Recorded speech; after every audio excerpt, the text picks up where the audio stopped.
are in Natural Bridges National Monument in southern Utah. As you can see in here behind me, we've had a we call it pour-off. Rained all night last night, and in this normally dry environment, you can see that water plays a major role in these desert landscapes.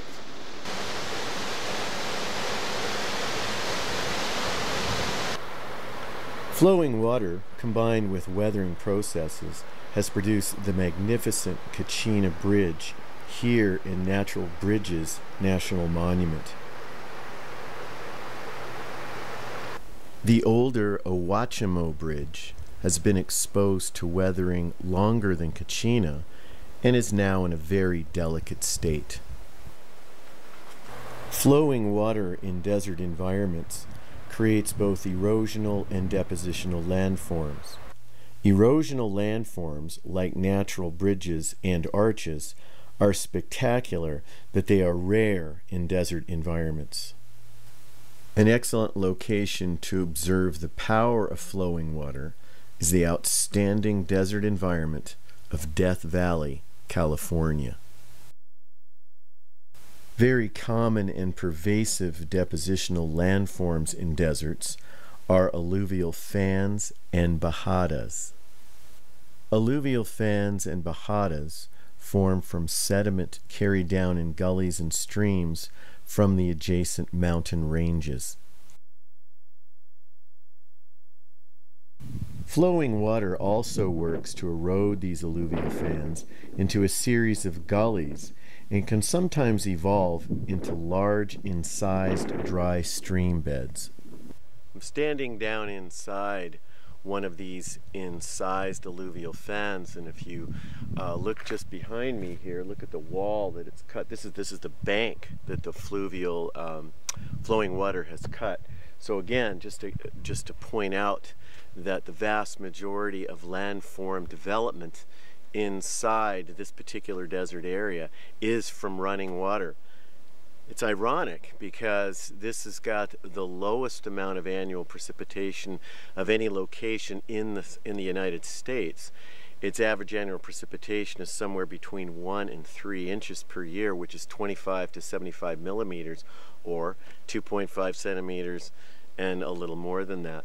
So running water is still producing the vast majority of the landforms here. We're on the floor of Death Valley, and looking at a desert floor, we have different types. Here in Death Valley, what we've got on the floor of the valley, pick out a good one here, is we have a lot of rock. You can see it's fairly sharp, fairly angular. There's a little bit of rounding, meaning it's been transported a short ways by water.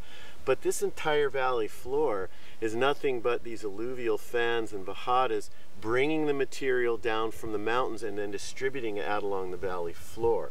So again, you see large pieces like this. You see angular pieces like this, and that tells us that this material has not traveled very far from its source, in this case, just the Funeral Mountains up behind us here. So when you think about how material is transported in desert processes, we take a look at gravity, then running water or fluvial, and then aeolian or windblown. And here in Death Valley, desert here, we do have all three processes at work. Now what you're seeing right here, if you take a look down in here, I'm standing on what's called a playa.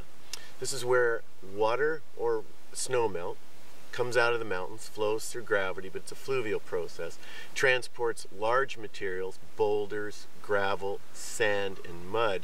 And down here on the very bottom of the valley floor, this is the ultimate destination of that water. And what will happen is it will form initially what we call an ephemeral lake. So there'll be times when there'll be a bit of water here at the surface.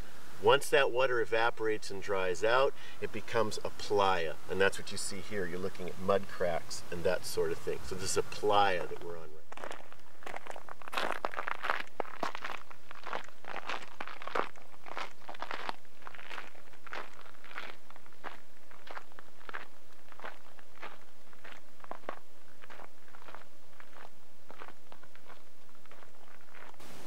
Here I am standing in Badwater Basin.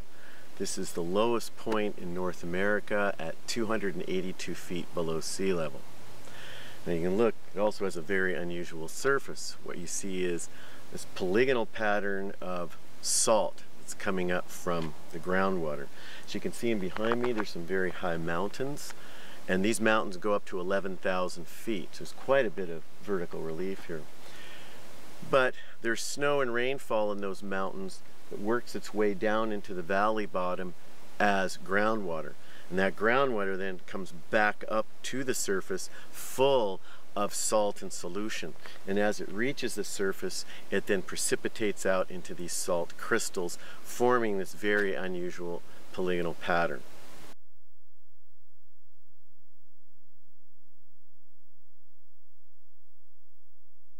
One type of desert landform in the U.S. Southwest is a legacy of past climate. Extensive areas of the U.S. Southwest were covered by large pluvial lakes approximately 20,000 years ago and into the Holocene. This was due to the colder and wetter climate produced by the proximity of the Laurentide and Cordilleran ice sheets during the Wisconsin glaciation. This particular area of Death Valley was covered by pluvial Lake Manly. What we see today is the ancient lake bed deposited by Lake Manly. The deposits left behind include significant amounts of salt in the form of halite crystals seen here in a location of Death Valley named the Devil's Golf Course. The rather bizarre shapes of the halite crystals are the result of ongoing weathering.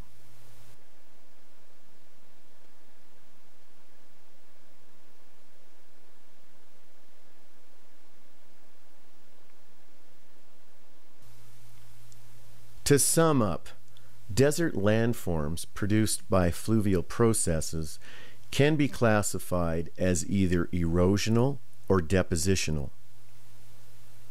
Erosional landforms include natural bridges, and these are produced by a combination of flowing water and weathering.